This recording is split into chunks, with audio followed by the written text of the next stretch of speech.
toutes, bonjour à tous.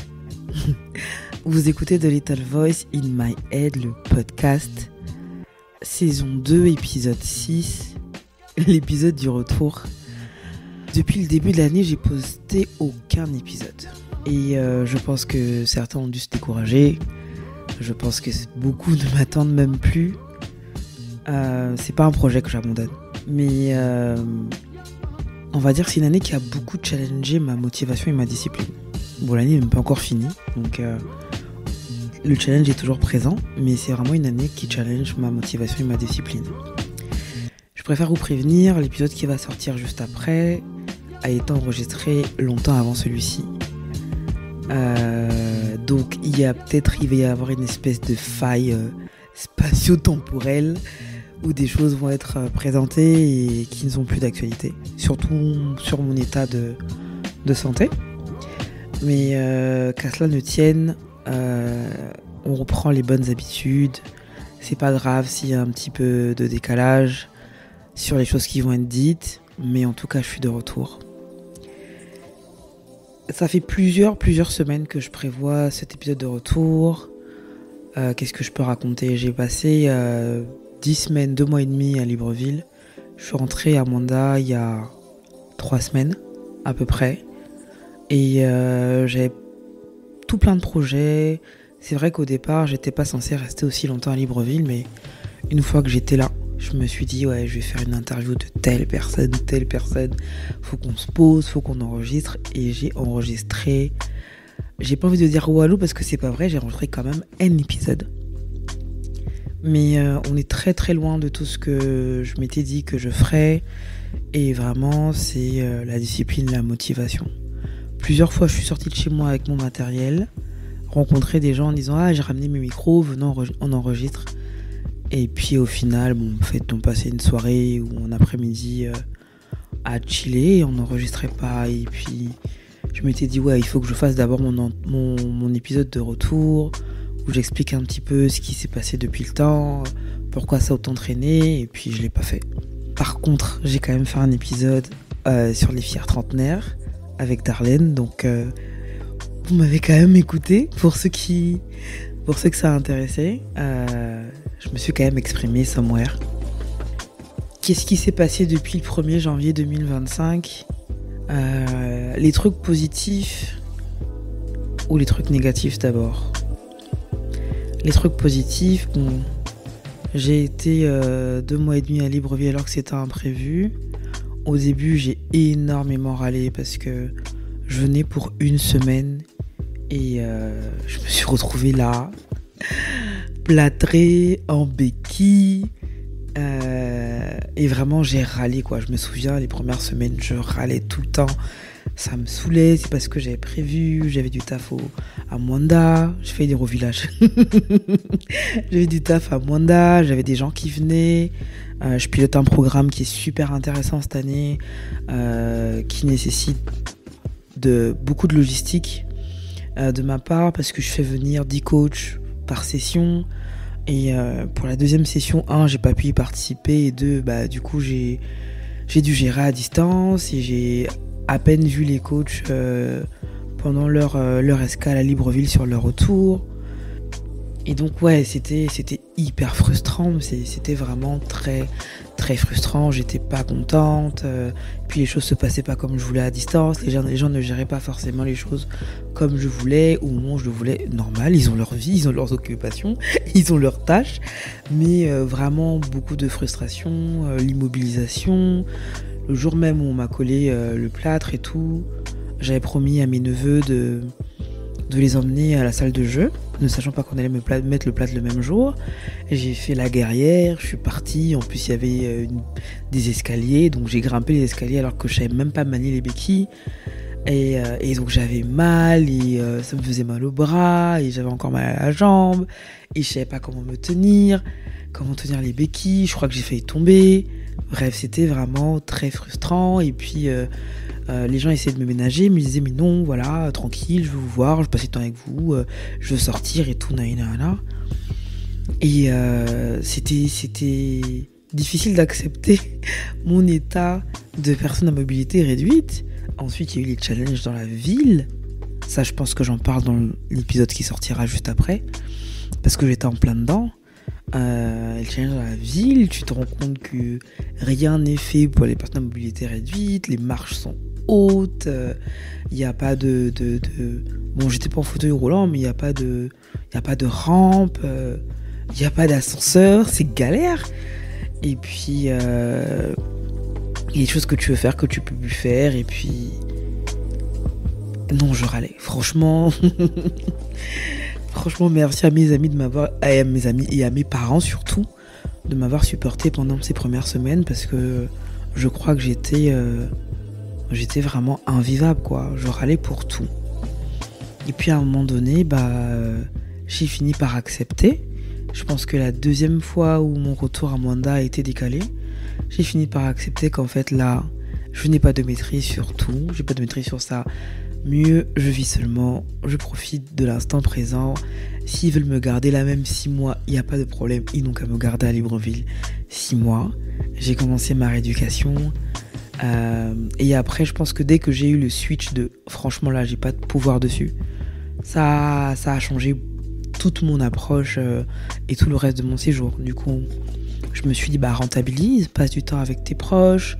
Donc j'ai vraiment essayé de passer beaucoup de temps avec mes amis, avec mes parents, avec mes neveux, peut-être pas assez, mais j'étais souvent dehors, malgré le fait que je devais télétravailler.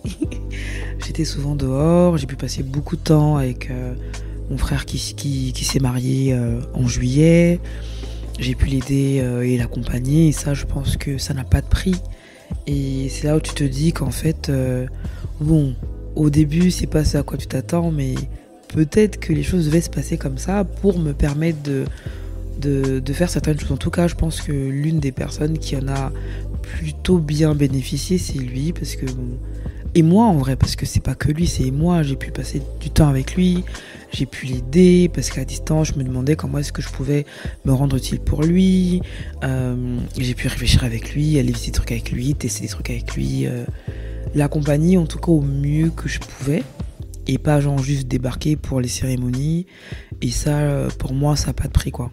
Pouvoir vivre ça avec une personne qu'on aime énormément, ça n'a pas de prix. Donc ça a eu du bon, ça a eu beaucoup de bon finalement d'être à Libreville. Et j'ai arrêté de dire coincé, parce que plus je disais je suis coincé ici, plus ça avait vraiment une connotation et des énergies négatives, quoi. Là maintenant c'était je profite de pouvoir faire des choses, de pouvoir voir des médecins que je pouvais pas voir, de faire faire un bilan complet, mais vraiment de passer du temps de qualité avec des personnes que j'aime. Et c'est super cool. J'ai eu beaucoup de shoot dates. J'ai pu voir des gens qui étaient en vacances à Libreville, que je pensais même voir maximum une fois, parce que j'ai quand même prévu de venir en juillet pour le mariage. Donc j'ai pu voir des gens que j'ai pas forcément prévu de voir aussi souvent. Non, franchement, accepter a beaucoup changé comment j'ai appréhendé ce séjour imprévu. J'ai dû apprendre à compter sur les gens. Ça, je vous avoue que c'est un de mes sujets de prière. J'ai dû apprendre à compter sur les gens, à laisser les gens faire, à laisser les gens prendre soin de moi plus que d'habitude. En tout cas, laisser les gens faire preuve d'attention. Quand ils voulaient me ménager, même si à chaque fois je faisais c'est bon, tranquille, je sais me déplacer, je sais me débrouiller toute seule. Et puis il y a eu des moments où franchement je voulais faire la nana qui fait tout toute seule, mais c'était difficile. Et là ça me faisait de la peine d'être toute seule, en détresse, sans avoir demandé de l'aide, hein. C'est vraiment un sujet de prière. C'est vraiment un sujet de prière. Mais je ne sais pas si c'est un sujet de prière de cette année. Cette année, j'ai décidé que mon sujet de prière, j'appelle ça sujet de prière, mais en vrai, c'est ce que j'appelle un sujet de travail sur soi-même, de réflexion. Mon sujet de prière cette année, je l'ai mentionné dans un ou deux tweets il y a quelques temps, c'est apprendre à laisser coexister des choses que j'opposais beaucoup, Ça a commencé par une conversation que j'avais eue avec la psy.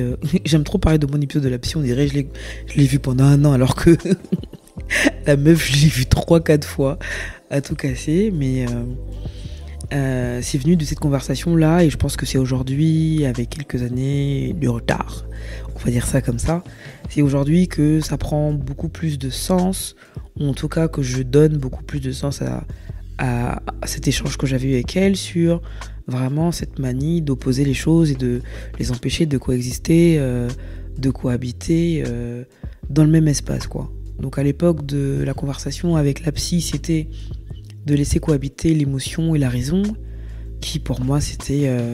je les opposais farouchement, je mettais la raison au-dessus des émotions, et j'associais les émotions à de la faiblesse, et la raison à de la force, du bon sens.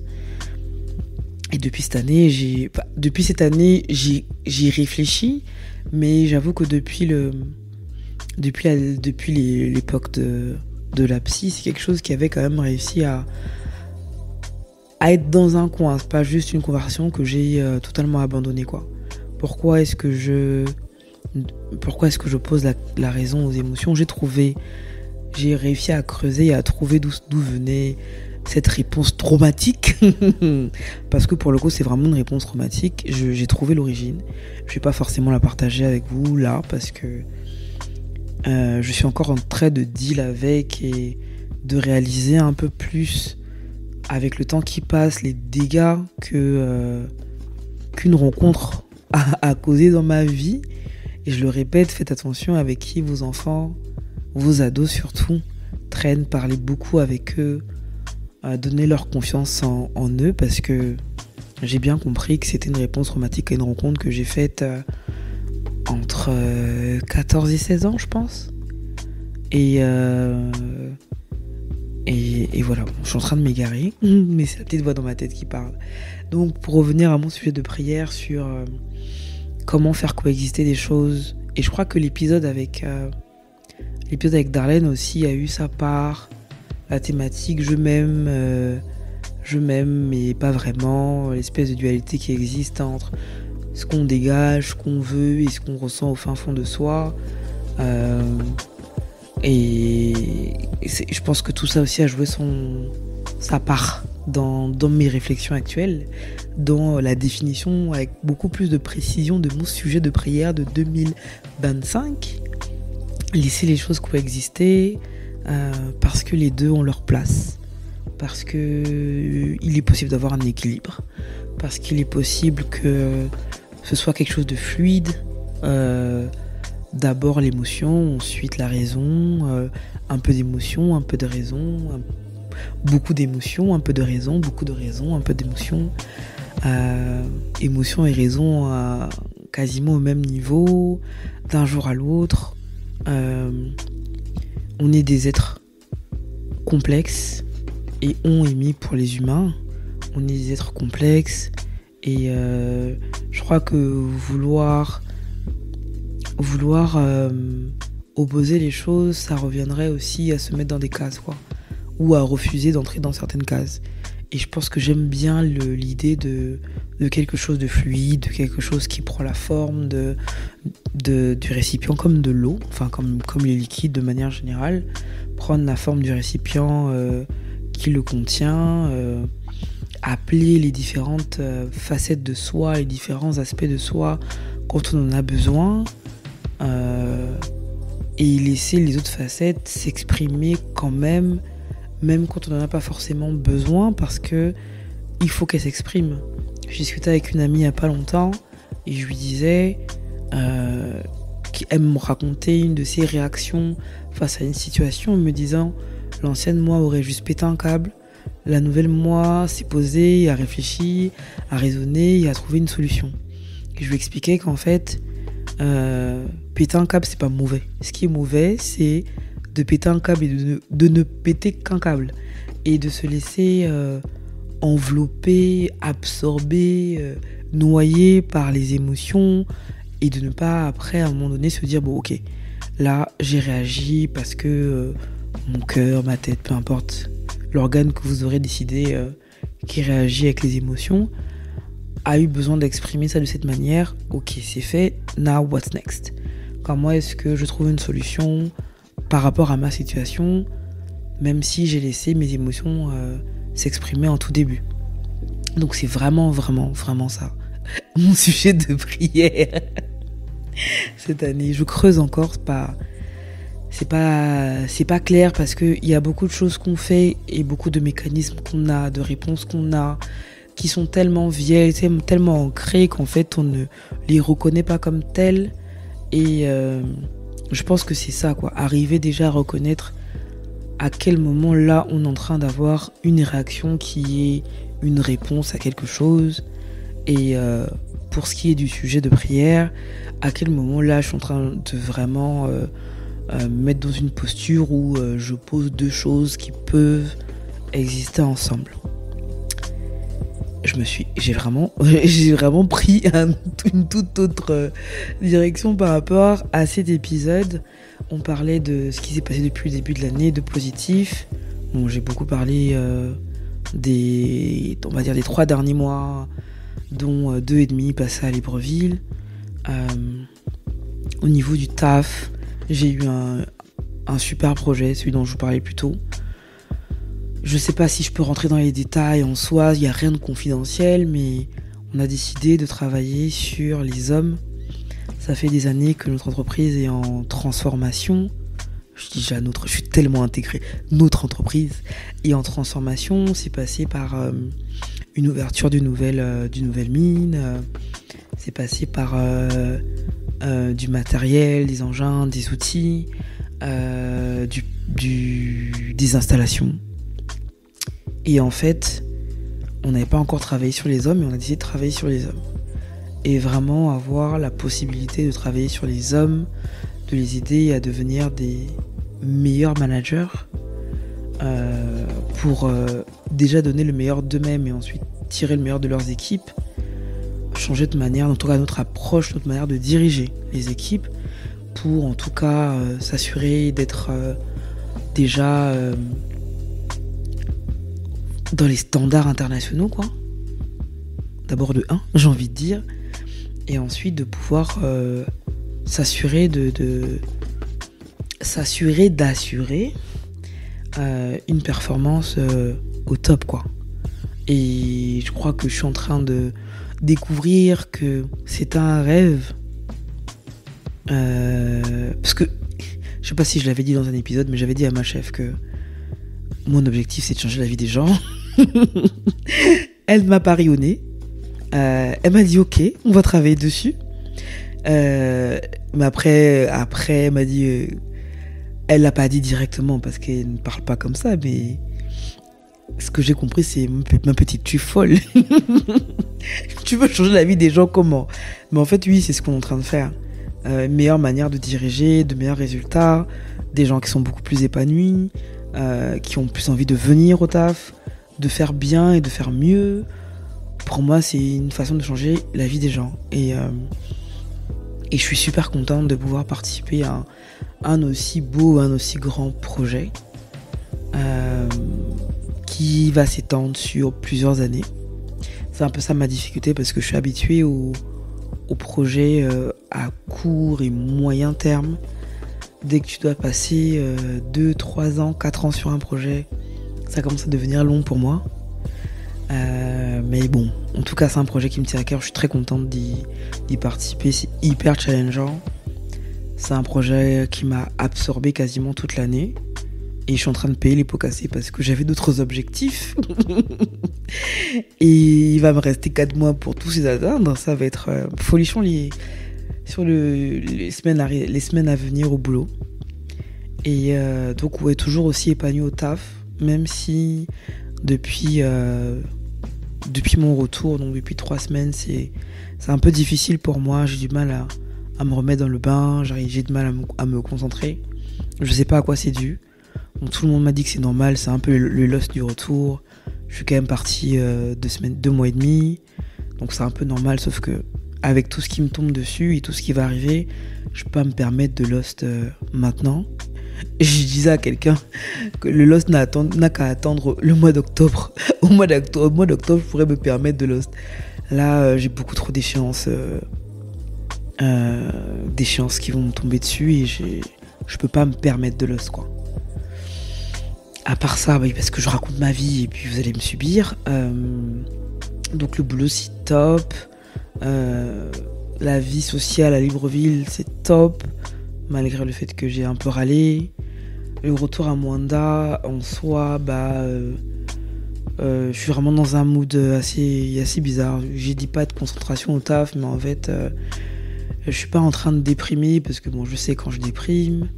Je suis pas triste non plus, même si mes gens me manquent, mais je suis dans un état psychologique et émotionnel. J'ai l'impression que c'est juste plat, quoi. Vous voyez, genre comme un...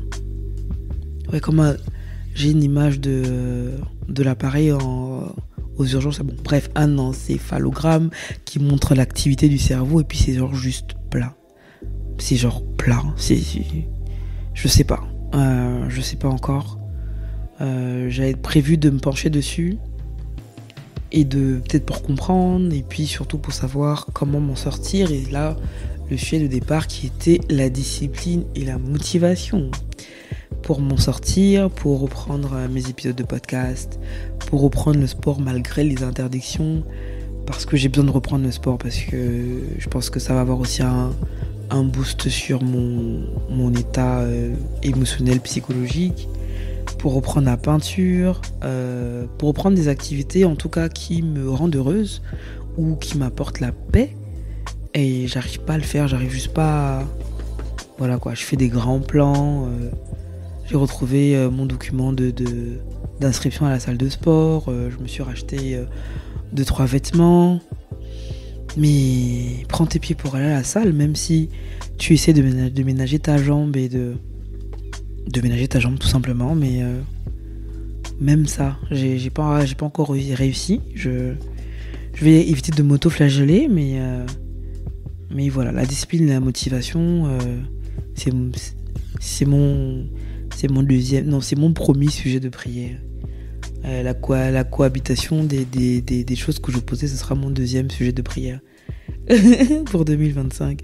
En troisième sujet de prière, et je ne sais pas si ça va être pour 2025, c'est travailler sur mon hyper-indépendance.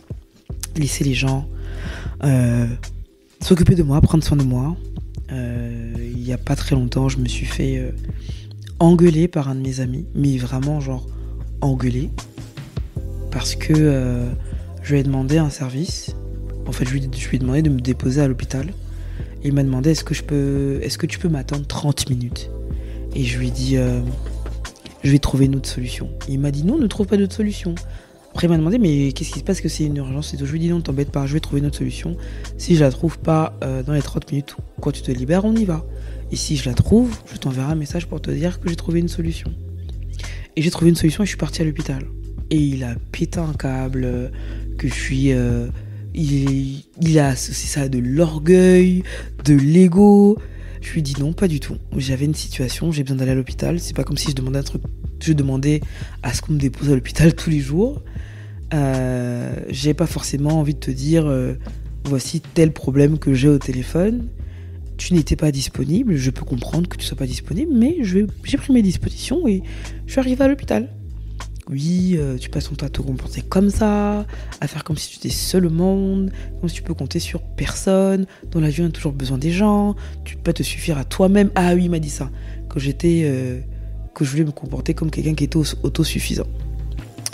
Et je lui ai expliqué que je suis pas autosuffisante, je suis juste quelqu'un qui cherche des solutions à des situations et que j'ai trouvé une solution et que c'est pas grave en fait.